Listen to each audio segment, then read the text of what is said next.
रायपुर का मंगत लाल गांव का बहुत ही अमीर आदमी था। गांव में उसकी राशन की एक दुकान थी जहां जरूरत का छोटा मोटा सारा सामान आसानी से मिल जाया करता था। एक दिन दुकान पर मंगत लाल अपने नौकर जगन से बोला, देख भाई जगन, मेरी एक बात हमेशा गांठ बांध कर रखना। ग्राहक हमारे लिए भगवान के समान होता है, कभी उसकी बेइज्जती नहीं करना। साथ ही ये भी हमेशा याद रखना कि भगवान हमें जरूरत के अनुसार देता है। मालिक, आप क्या कहना चाहते? मैं दूसरे शब्दों में समझाता हूँ। अगर ग्राहक तुमसे पूछता है कि चावल क्या भाव दिए, तो तुम उसे बोलते हो 20 रुपए का 1 किलो। जी मालिक। क्या 1 किलो चावल के बदले ग्राहक कभी तुम्हें 21 रुपए या 25 रुपए देता है? नहीं मालिक, ऐसा तो कभी नहीं होता। और जब चावल का भाव ही 20 रुपए है तो भला ग्राहक हमें ज्यादा पैसे क्यों देगा? बस यही बात याद रखना। अगर ग्राहक हमें 1 रुपया भी ज्यादा नहीं देता तो हमें भी उसे उतना ही देना है जितने के उसने हमें पैसे दिए हैं। एक दाना भी ज्यादा ग्राहक को नहीं देना है, समझे? मैं समझ गया मालिक, आपकी बात समझ गया अच्छी तरह से। मैंने इतना कुछ ऐसे ही नहीं जोड़ा है, बड़ी मेहनत लगती है और बड़ा हिसाब किताब करना पड़ता है। जी मालिक, सही कहा आपने। गांव के सब लोग जानते थे कि मंगत लाल बहुत कंजूस है। उसके अंदर दया नाम की कोई चीज नहीं। वो कभी किसी की मदद नहीं करता। परंतु उसकी पत्नी शांति थोड़ी अलग थी। वो सोने चांदी से लदी रहती थी, लेकिन उसके अंदर एक दयालु मन था जो सबके लिए दया भावना रखता था। एक दिन सुबह सुबह मंगत लाल अपने घर के बरामदे में बैठा था। तभी उसे किसी व्यक्ति की आवाज आई, कौवे खरीद लो, कौवे। सुंदर सुंदर मोटे ताजे कौवे खरीद लो। कोई मेरे कौवे खरीद लो। अरे ये कौन है जो कौवे बेच रहा है? आवाज से तो लग रहा है कि वो कौवे ही बेच रहा है। कैसा मूर्ख इंसान है, भला कौवे कौन बेचता है और खरीदना किसे है उन्हें? उत्सुकतावश मंगत लाल घर के बाहर जाता है। एक आदिवासी अपनी कमर पर एक कपड़ा लपेटे, कंधे पर कुल्हाड़ी लिए और सर पर टोकरी रखे आवाज दे रहा था, कौवे ले लो, कौवे। क्यों भाई, क्या बेच रहे हो? कौवे बेच रहा हूँ साहब। दिखाओ कैसा कौवा है। आदिवासी अपना टोकरा चबूतरे पर रखकर मुस्कुराता हुआ बोला, ये देखिए साहब। मंगत लाल की आंखें खुली की खुली रह गईं। ये कौवे हैं? जी साहब, ये कौवे हैं। वो कौवे नहीं बल्कि तो मोटे मोटे काले तीतर थे। तीतर का मांस बड़ा ही गर्म होता है और कीमती भी। मंगत लाल ने खुद से कहा, कैसा मूर्ख है, ये इतने बेशकीमती तीतर के जोड़े को कौवे का जोड़ा बता रहा है। मन ही मन खुश होकर, कितने रुपए जोड़े हैं ये तुम्हारे कौवे? 20 रुपए जोड़े हैं साहब। बड़े महंगे दे रहे हो तुम। मैं तो 15 रुपए दूंगा एक जोड़े का। अगर देना है तो दो, वरना मैं चला।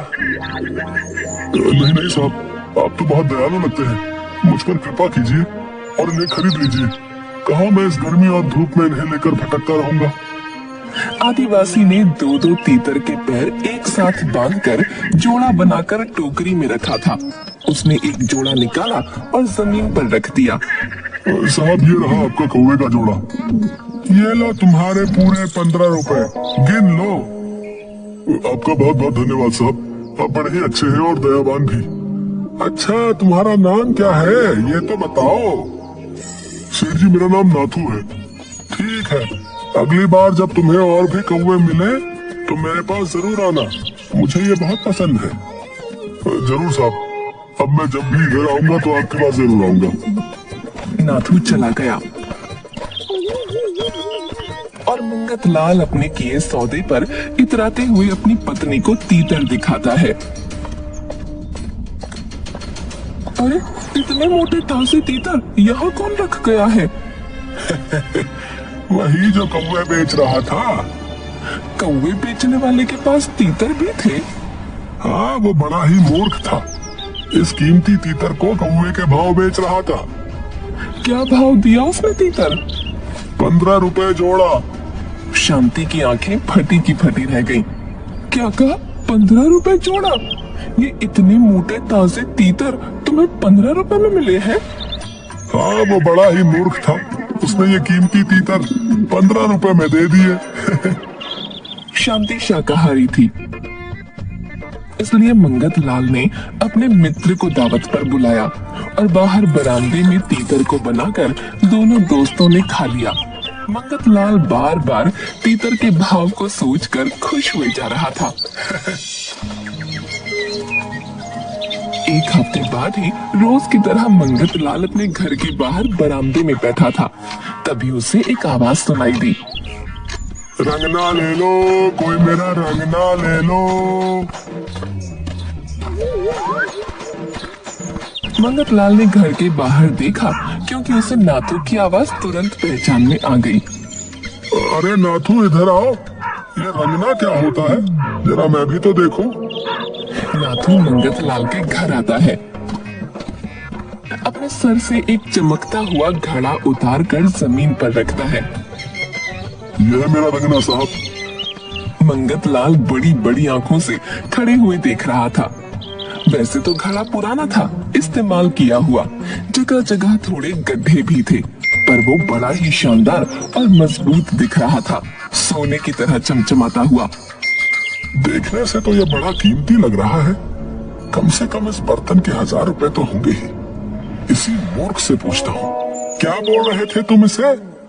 साहब, ये रंगना है। मेरी माँ का रंगना बहुत पुराना और मजबूत है। आप इसे हाथ में लेकर एक बार देखिए तो।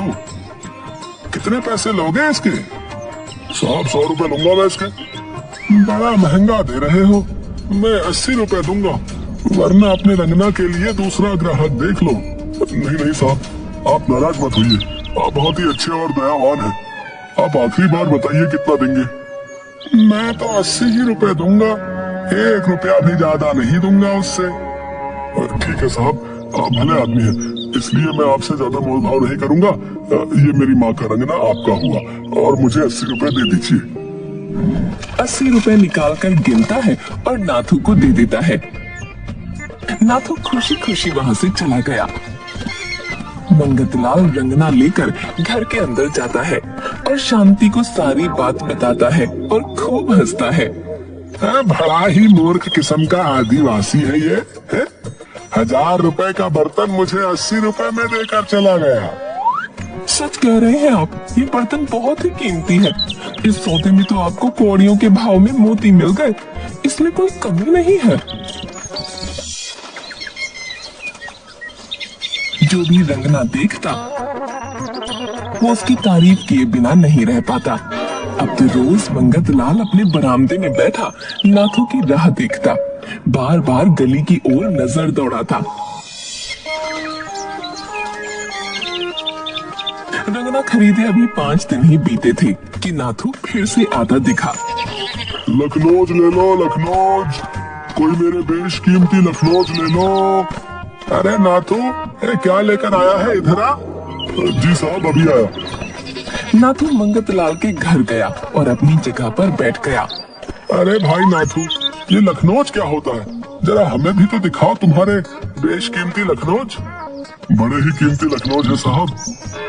वो एक छोटी सी पोटली निकालता है और उसे जमीन पर पलट देता है।